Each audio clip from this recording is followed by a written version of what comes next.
Hello everyone, my name is Tammy Shields, and I do apologize if you're not completely able to hear me throughout this presentation. I have two things working against me. I've been suffering from the flu for the past week, so my voice is kind of going in and out. Of course, I work with toddlers. And also, I live near train tracks. So at any given moment, you may hear the whistling of the train going down the tracks and making tons of noise. I've gotten used to it, but you may hear that in the background. I want to talk a little bit about the video and the differentiated instruction that I observed through the interactive games. Basically, the first thing I observed was the open communication and a dialogue between the teacher and the students. He began the lessons by explaining to the class what they were going to be learning and engaging them in the process of learning the different ways to identify addition and subtraction by asking those open-ended questions. And I believe that by doing so, I felt that he was fostering their critical thinking skills, and he was shifting his understanding to the students' understanding by allowing them to construct their answers by using those keywords to help kind of spark their critical thinking and get them thinking about what it is that they were actually learning about, whether it was, like I said, the addition or the subtraction. We were also asked how we believe he specifically structured his lessons to incorporate technology. I believe that he offered various tools for the students to use, and he encouraged them to take advantage of those tools that they had available to them. Students were also given the opportunity to choose various different methods for solving their problems based on their developmental level.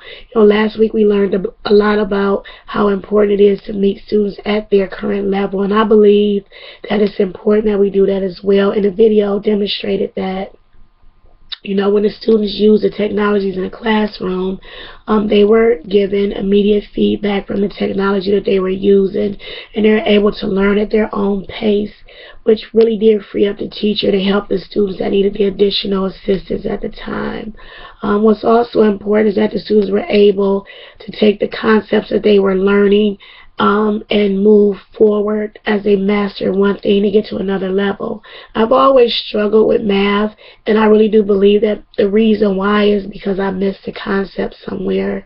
And the technology that was used in the games that the kids were actually able to play, offered them the opportunity to master a concept before they went to the next level, and that was something that I thought was really excellent. I wish it was something that they had when I was in school back then. I think I would have probably felt a little bit better about completing math problems and things like that if I knew that I mastered one concept before going to another.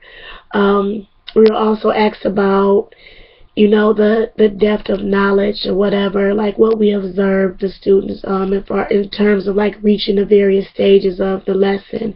I thought it was critical for the students that they were given opportunities to really think things through and try to problem solve on their own, and also in small groups. I observed that depth of knowledge when a teacher asked the questions and gave them the key words to spark their critical thinking. I also believe that it was apparent when he did do those small group sessions, he was able to ask them those questions and determine if they were meeting some of those benchmarks and objectives and goals that he had set forth for them, to see if they were improving from the last time he actually assessed them. I also saw the depth of knowledge when they were playing the games and when they had to go from one concept, were unable to go from one concept to the next one until they actually mastered the skills that they needed to learn. And another question that we were asked was, how do we believe the type of learning environment made the students feel about their capabilities in math? I personally think that it made the students feel pretty good about their capabilities.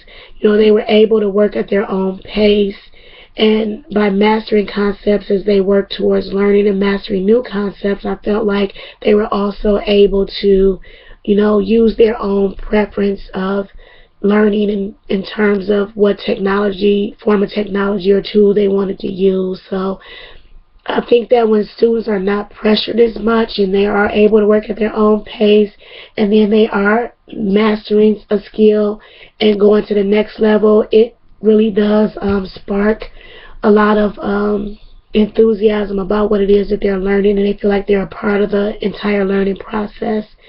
The overall video for me, I thought was really a good one. I learned a lot from it. You know, I picked up some things that I would like to try in my own classroom someday.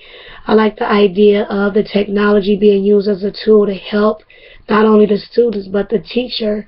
He was able to give the students that were working at a really good pace the opportunity to keep going forward, and also stop and help the students that were struggling. Because I think as teachers we are, you know, we may feel that we may be spread out a little thin, and we want to get to every single student. We want to make sure that we are individualizing the lessons and we're giving them everything that they need. And I think that this was an opportunity for the differentiated instruction with those interactive games.